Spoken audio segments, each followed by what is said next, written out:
inta foore oo ka tirsan santarka Kaxandaalana degmada Galaadiyeed laga xukumo gobolka Doolana uu sii xukumo inta dacwadaas waxaan lagu kalifay qabalaha furinta foore cadow isbahaystay oo tiro badan oo wajiyaal badan la yaa soo weeraray waad aragtaan guryihii waa dunsan yihiin masaajidkii daaqadaha ay kala baxeen barkadihii way burburiyeen dad badan way ku laayeen oo maata leh oo dad maleesiyaana leh in badan baana dadkaas leeynta ku socotay waxaa geysanaya ciidamo dhowr garab ah ciidanka federaal oo Soomaaliya qaybta 12 niman ka tirsan iyo kuwa maleesiyaanka oo ku hoos nool dhammaantood ayagoo isbahaystay bay ku soo duuleen meeshaas qablaha dad badanna way ku laayeen guryihii iyo qabalihiina way burbursheen waxaan dawladda sharafta ka codsanaynaa oo Itoobiya oo kililka ka codsanaynaa arrintaas oo in badan dhashaysatay nal kuna dilay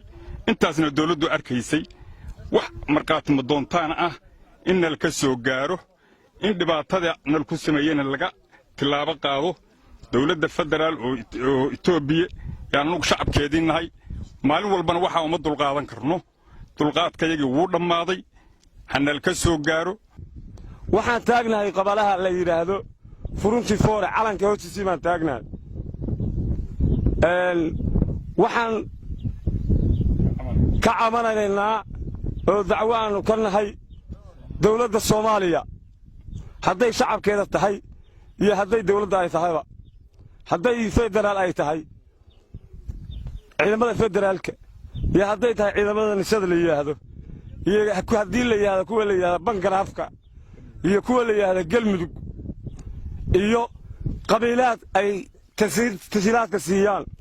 oo ku hoos gabada oo iyagu dibadda ka soo riixaan baa waxay lagu haystaan qabalaha la yiraahdo furunta foore oo ka tirsan santarka Gaxandhaale degmada Galaadi gobolka Doollo ka tirsan qabalahaas intaas uu ka tirsan yahay waa ku cilnayaa mar labaad qabalaha furunta foore wuxuu ka tirsan yahay santarka Gaxandhaale laga xukumaa santarka Gaxandhaale iyo qabalaha waxa laga xukumaa degmada Galaadi waxa laga xukumaa gobolka Doollo waxay weerar ugu wadeen intaasu ilaa iyo dawladda Soomaaliya intii la askumay ee Maxamed Siyaad Barre ka dambeysay inta weerar bay nagu ahaayeen waxay burburiyeen oo hadda ay nagu haystaan hadday guriye tahay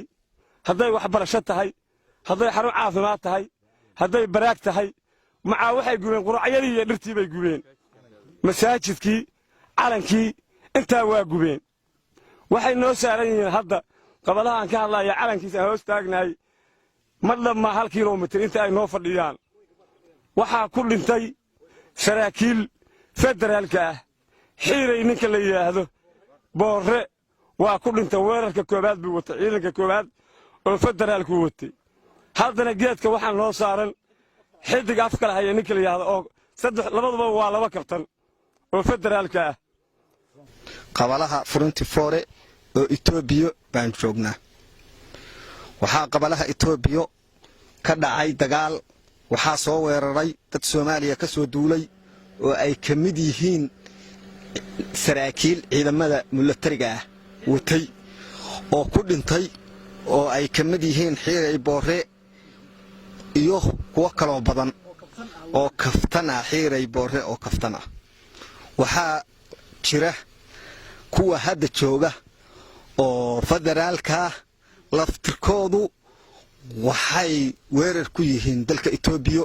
oo calanka Itoobiya oo suran furunti foore in laga dajiyo bay shalan ugu la hadleen waxaan ka hadlaynaa marka oo ogeysiinaynaa inta ay qusayso haatan ciidamada jooga furunti foore federaalka militariga ah iyo nisa oo ay wataan saraakiisha xidig afkala haye iyo Mahdi Muumin iyo saraakiishaas ay wataan kuwii soo duulay inay yihiin qaarkood inuu dhintay xidig boorre oo kaftan ah kamid yahay ciidamadaasu weerar inay dalka Itoobiya ku yihiin qabalaha ayaka burburiyay ayaka gubay ayaka baabi'iyay haatan weerar bay ku yihiin intaas waxaan kaga hadlahayaa duulaanka dadka Soomaaliya ka soo duulay oo ciidamada waxaa kale oo jira meeshaan burbur baa ka dhacay dadkii wixii ku leeday iyo wixii dhaawacmay waa meesheeda laakiinse oon iyo baahi tiro badan iyo dhib badan baa taalla waxaan ka doonaynaa dadka ay qusayso oo hay-adaha oo Itoobiya oo kilirka ismaamulka Soomaaliya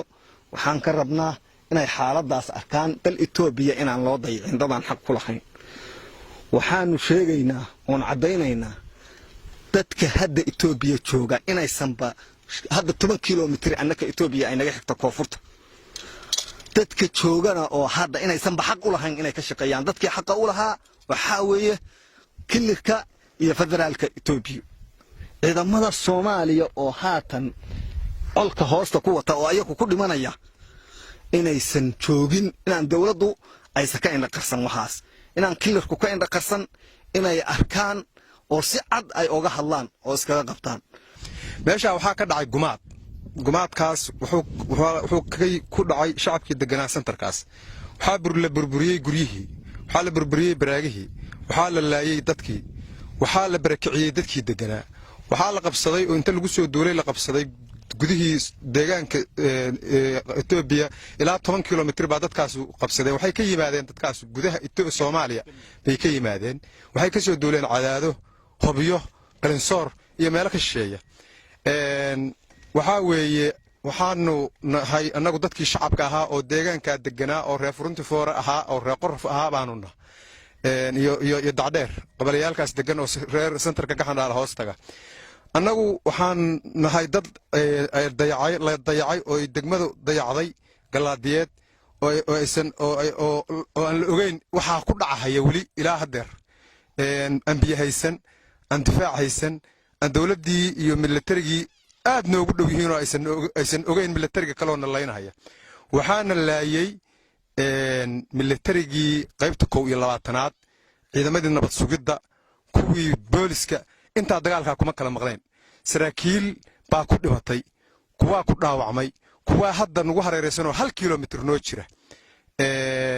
ninka la yiraahdo xidig boore ninka la yiraahdo xiiray boore oo kabtan ah oo ka tirsanaa xerada xarim buure aruuris waa ku dhintay haddii uu nool yahay oo aan been sheegana asaga hadli doono oo oran doono waa noolahay waxaa hadli doonta maamulka militariga qaybta ka tirsanaaba hadli doonta wasaaradda maaliyadda oo mushaarka siin jidha baa hadli doonta ama waa la arki doonaa adduunka baa sheegi doona ninka uu dhintay ninka la yiraahdo in af kala haye oo xidig af kala haye asagu hadda kuwan weerarka nagu ku jira waana saraakiisha asaga ka hooseysay ninka la yiraahdo kabtanka dhintay waa cadayn cad saraakiil militariyaha naleynaysa militariga yagiina waa naga maqan yahay haddaan nahay shacabka Itoobiya centerka Gaxandhaale hoos taga qabalaha Furunti Foore